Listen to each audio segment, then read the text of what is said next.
नमस्कार मु सुब्रत कुमार साहू आपण पाखक नहीं आसी गोटे बड़ अपडेट आपण मैंने देखिपे ये सब किसी लिखाई तो यहाँ केवल जियो यूजर्स जो मैंने जियो सिम व्यवहार कर मोबाइल रे जो मैंने जियो सिम विषय जानापी चाहते वीडियो को शेष पर्यंत देखु मुझे गाइडलाइन को पढ़ा पर्यंत आपण मैंने शुणिबार धैर्य रखु।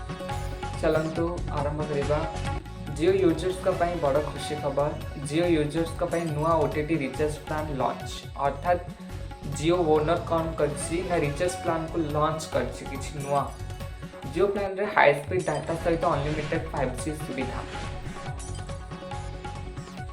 आडन रिचार्ज रे ओटीटी लाइव टीवी चैनल रे सुविधा जियो रो नुआ पैकेट रे जियो रो नुआ पैक रे डाटा ओटीटी और लाइव टीवी देख पारे।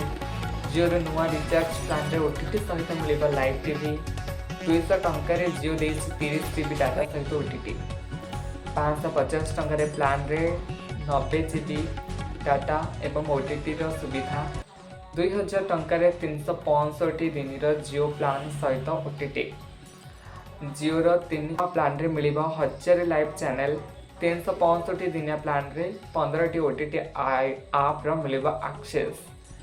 तो आपण मैंने एटा को पढ़ी सारा पर कौन भावुंट एटा आपण मानी भल कि खराब मते कमेंट निश्चय जनइबे। एमती अनेक अपडेट देखिए मो चैनल को लाइक शेयर सब्सक्राइब जरूर करंतु। धन्यवाद।